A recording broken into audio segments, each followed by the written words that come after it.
if you're watching this video, it's because you're keen to hear a little bit more of the story of how I came to the conclusion to start working with Celebrate Messiah and moving to the West Coast. So I'll still give a condensed version because with the Lord, there's always so much more to be said. But I'll just start by saying when I first moved to Kaikoura and started this ministry, I felt really strongly to commit 5 years to get this up and going, to really get the heart for the ministry, to really connect to the community. And to like put down roots here. And so, it was 5 years in December of last year. And so, as that time was coming kind of close to an end, I was really seeking God. I didn't want to just continue doing the ministry because that was what I was doing. I don't want to like stop something just because the 5 years was up.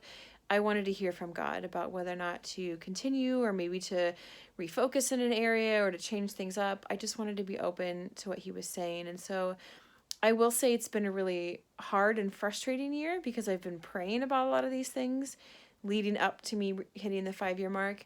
And just really felt like I didn't hear a lot, to be honest. I'm sure we've all been there where I felt like I was really earnestly seeking God and yet wasn't getting any clarity. And so it was a really hard year of just learning to trust him in a whole new way again and to keep seeking him even though I was feeling like it wasn't going anywhere at that point. There's been tears and joy and frustration and kind of everything in between. And I did feel like a shift was coming. I didn't quite know what God was saying or doing, but I did feel like maybe change was afoot. I think sometimes God gives that sense. And in December, I was approached by Celebrate Messiah, which is this amazing Christian organization here in New Zealand that also works with Israelis and with international tourists. They're very strategic in wanting to share the gospel. They have one lodge down in the south in Wanaka and another one in Dunedin. And so they are a really great ministry. In fact, YWAM has partnered with them quite a bit over the years. So we've sent YWAM teams down to work with them. We've just gotten to know some of the leaders of the lodges, and I think it's been nice to know, like, when I host Israelis here, I can tell them about the place in Wanaka, and then there's the people in Wanaka who can tell them about me in Kaikoura, so it kind of creates this connection and this flow for the tourists. Those who are interested in knowing more about God, knowing more about Jesus, can go from one location to another, and so I've really felt like I've partnered with them well over the years. But it was a little bit different this time in December when the director of the organization called me up and said, hey, I'd love to offer you a potential position. They were opening a new location. And something just really sparked in me. I felt like this is really exciting. I think some of the other opportunities that were starting to open up to me, there was a few other offers going on around this time. And though they were exciting and things that I would have loved doing, this was the one where I was like, I get to keep working with Israelis. I get to keep doing hospitality. I get to keep doing evangelism. And like, it just seemed like the right fit. And so started praying about it. And I think the biggest thing for me was really asking the Lord about my time here in Kaikoura and whether or not it was actually done and whether or not it was actually over. And I think it can be really hard when we think, have I completed what you've asked me to do, Lord? And I think sometimes when we think of something being completed, we think of a building or a foundation, or here's this team that's going to take over after me, like there's something concrete.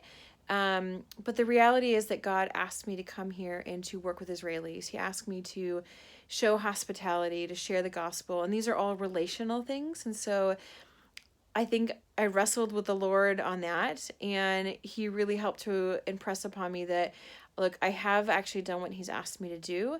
I had hoped that there'd be more in the sense of a facility and a team left to keep it going, but that's not what the Lord had for now. There's been a lot of obstacles. Let's be realistic. There was an earthquake, which caused a housing crisis for a long time, for a couple years. And with COVID now, like, there's just been a lot of obstacles. But at the end of the day, it was about, am I still going to welcome people in the home? Am I still going to evangelize? Am I still going to show hospitality? And these are the things he asked me to do. And so I did them, and I loved doing them. And the other thing God really asked me to do was to be connecting with all the churches here. And after 5 years, it has been such a joy to be connecting with all the churches and the leaders and the community members and the people who get together to pray, and to feel like I'm not just a part of one congregation, but all of them. And so again, not something concrete, not something like tangible. And so I think once I wrestled through that, and realized like, no, actually I feel like I've been faithful to what God has said, then I felt like there was an open door to start looking into other things. And so I went out to Punakaiki with a friend of mine and to check it out. Like, I've been to this hostel before, but I wanted to go with fresh eyes, and it was great. I asked her, I was like, ask all these questions and, help me think about things, and just be the one who's kind of poking and prodding and helping me to see kind of the ins and outs of this and whatnot.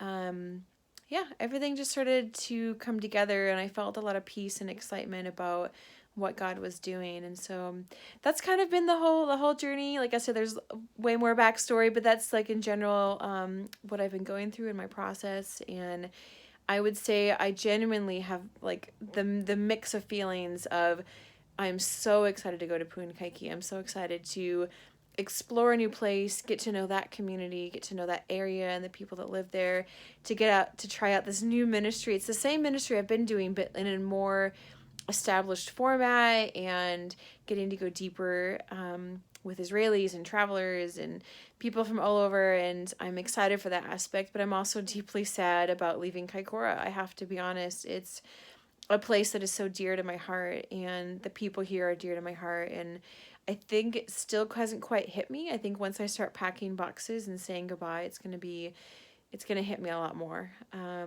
But that's how it is when we move and we start over, and we leave behind places that we love. And so, yeah, just walking into that reality, and excited to see how God's just going to use me, and yeah, just see what community He has for me over on the West Coast, because God's all about setting up community as well. So I know there's going to be great people to connect with. So yeah, that's the story. Thanks for wanting to know a bit more. And if I haven't answered all your questions, please, I am so happy to answer any questions. So shoot me an email or a text or whatever, and I'd be happy to chat and share a bit more. So yeah, well, thank you, and I will talk to you guys later. Bye.